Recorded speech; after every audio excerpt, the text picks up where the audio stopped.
නමත්හෝ බුද්ධානං ලෝ පහළ වූ සම්මා සම්බුදුරජාණන් වහන්සේලාට ගෞරවාචාරයේ නමස්කාරය වේවා. කාරුණික පින්නතුනි, අපේ සම්මා සම්බුදුරජාණන් වහන්සේ දේශනා කරන්නට යෙදුනා අපි මේ පරිහරණය කරන ශරීරය බොහෝම පීඩා දෙන දෙයක්. සංඛිත්තේන පංචුපාදානස්කන්ධා දුක්ඛා. කෙටියෙන්ම කියනවා නම් මේ අපි මේ පරිහරණය කරන ස්කන්ධ පංචකය, රූප, වේදනා, සංඥා, සංඛාර, විඥාන කියන මේ පහේ එකතුව බොහෝම පීඩාගෙන දෙන දෙයක්. ජාතිපි දුක්ඛා, ඉපදීම දුකක්. ජරාපි දුක්ඛා, වයසට යෑම දුකක්. ව්‍යාධිපි දුක්ඛෝ, ලෙඩ රෝග හටගන්න එක දුකක්. මරණම්පි දුක්ඛං, මරණයට පත්වීම දුකක්. අප්පියේහි සම්පයෝගෝ දුක්ඛෝ, අප්‍රිය පුද්ගලයන් හා එකතු වෙන්න ලැබීම දුකක්.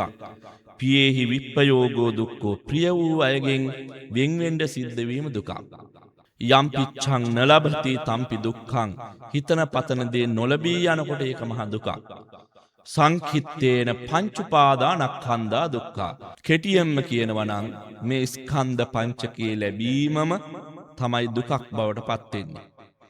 කෙසේ නමුත් ඉතින් නිවන් දක්නා ජාති දක්වා මේ ස්කන්ධ පංචකයේ පරිහරණය කරමින් යා යුතු ගමනක් අපට තියෙනවා. අපි මේ ජීවිතයේ අවසානයේ දක්වාම කොච්චර දුක් පීඩා තිබුණත් අපේ ජීවිතයේ ගුණධම් පුරාගෙන පාරමී ධර්ම මුහුකුරවාගෙන ඉදිරියට ගමන් කළ යුතු වෙනවා.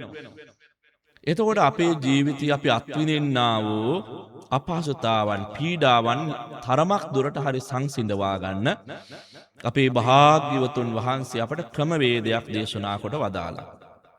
ඒ තමයි අංගුත්තර නිකායේ පංචක නිපාතයේ සඳහන් වෙනවා පින්නතුනි, එක්තරා වටිනා සූත්‍ර දේශනාවක්. මේ දේශනාවේ නම තමයි ඨාන සූත්‍රය. ඨාන සූත්‍රයේදී තථාගතයන් වහන්සේ කරුණු පහක් දේශනා කරනවා. අපි හැමදාම බෙහෙත් පෙත්තක් බොනවා වගේ මේ කරුණු ටික අපේ ජීවිතේ හැමදාම පුරුදු කරන්නට ඕන. ඖෂධයක් ගන්නකොට අපේ රෝග දුරු වෙලා යනවා. රෝග යටපත් වෙනවා. తాවකාලිකව හෝ අපේ ජීවිතයට සැනසීමක් ලැබෙනවා. අන්න ඒ වගේ මේ කරුණු පහ අපේ ජීවිතේ පුරුදු කරනකොට, ඉගෙන ගන්නකොට, මතක් කරනකොට, තව කෙනෙකුට කියලා දෙනකොට අපේ ජීවිතේන පීඩාවන් අපට තරමක් දුරට හරි සංසිඳවා ගන්නට අවකාශ තියෙනවා. මොනවද මේ කරුණු පහ? හොඳට මතක තියාගන්න. පළවෙනි එක තමයි ජරා ධම්මෝම්හි ජරං අනතීතෝති අබින්හම් පච්ච වෙක්කිතබ්බා. අපි වයසට යනවා කියන එක හොඳ අවබෝධයෙන් තේරුම් ගන්නට ඕනේ. එහෙම නැත්නම් වියපත් වෙනකොට, ශාරීරික වේදනා දැනෙනකොට, අපහසු වෙනකොට බොහෝ අයට පුදුමාකාර චිත්ත වේදනාවක්, පීඩාවක් ඇති වෙනවා. මේ පිළිබඳව හොඳ අවබෝධයකින් හිටියේ නැත්තම්, මේ අවබෝධය ඇතුව කටයුතු කරනකොට අපට යහපත් දේවල්මයි සිද්ධ කරන්න හිතෙන්නේ. නරක නපුරු දේවල් සිද්ධ කරන්න හිතෙන්නේ නැහැ.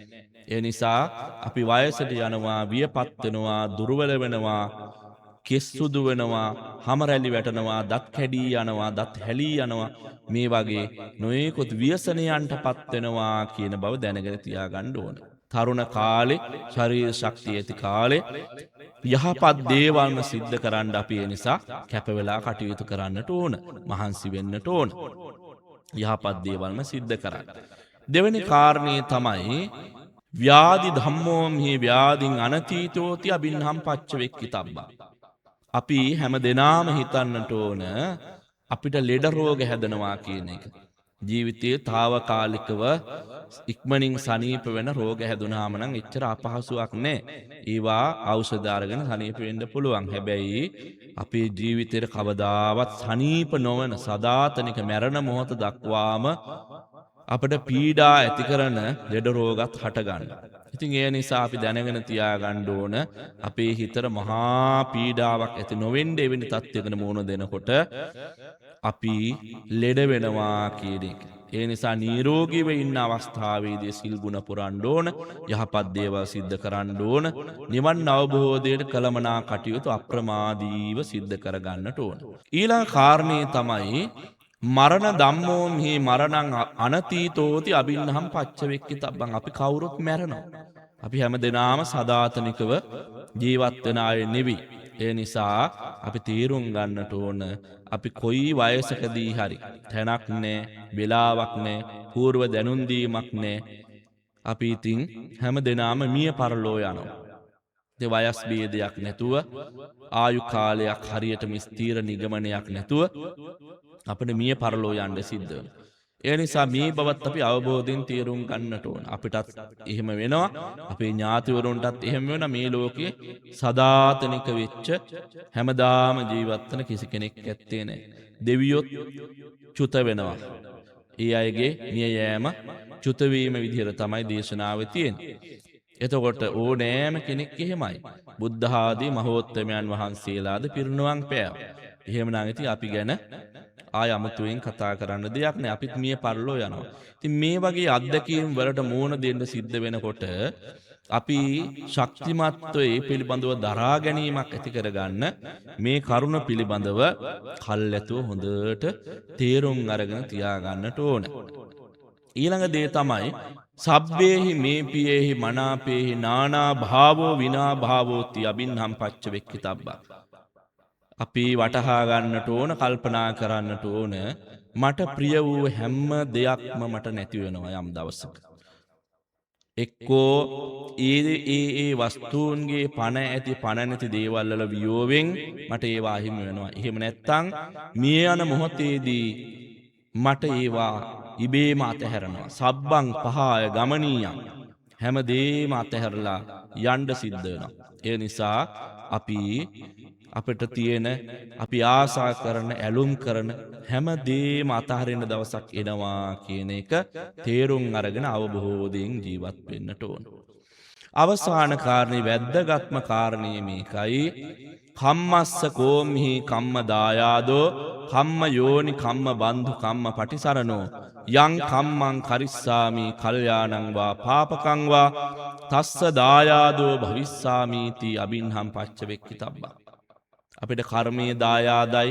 අපි කුසල්ද කරන්නේ, අකුසල්ද කරන්නේ, කොයි විදිහටද ජීවත් වෙන්නේ, ඒ අපි කරගන්නා වූ දේ තමයි අපි යම් දවසක අරගෙන යන්නේ.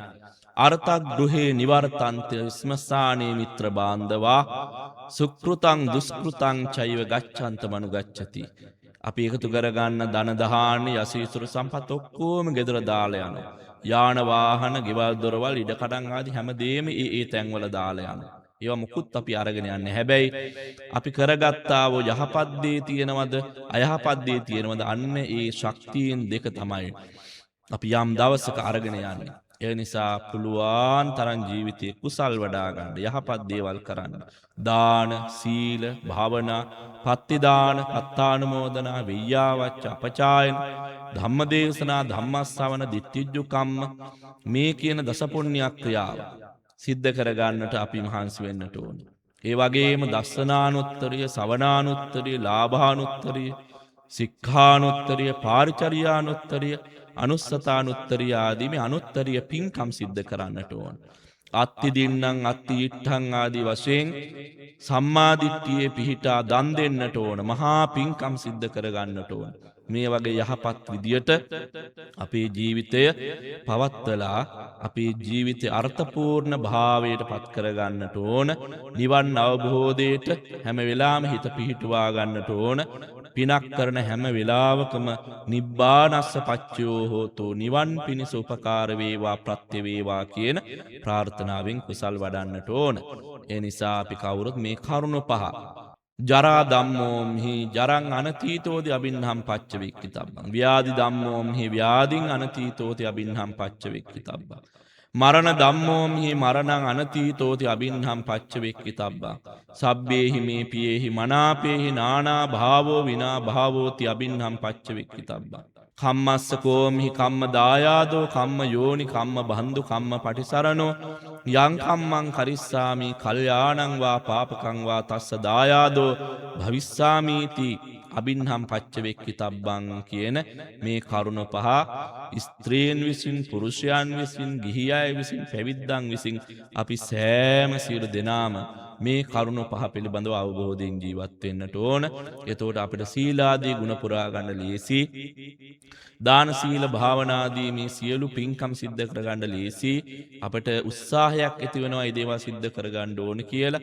සමාජ විරෝධී අයථා දේවල් සිද්ධ කරන්න හිත නැමෙන්නේ නැහැ. නරක නපුරු දේවල් සිද්ධ කරන්න හිත නැමෙන්නේ නැහැ. යහපත් වූ මේ යහපත් සත්පුරු සමාජයේ අගය කරන ප්‍රශංසා කරන යහපත් දේවල් කරලා නින්දා නොලබා සුගතිගාමී වෙන්න අපට හැකියාව ලැබෙන්නේ මෙන්න මේ කියන ඨාන සූත්‍රයේ සඳහන් වෙන මේ කරුණු ඉතාම හොඳින් අවබෝධයෙන් තේරුම් අරගෙන ඒ පිළිබඳව කටයුතු කර ගැනීම තුළින් ඒ නිසාවෙන් ඔබ කාටත් බොහෝම යහපත් විදියට පූර්ණ වශයෙන් අඩුපාඩු නැතුව කුසල් වඩාගෙන පාරමී ධර්ම මොහුකුරුවාගෙන උතුම් නිර්වාණාභෝධයම සිද්ධ කරගන්ට මේ කෙටි අනුශාසනාවද මේ තථාගත දේශනාවද උපකාර වේවා නිවන් පිණිසම වේවා නිවන් අවබෝධ වේවා කියලා සාදු කියා ප්‍රාර්ථනා කරමු. හැම දිනාටම තෙරුවන් සරණයි.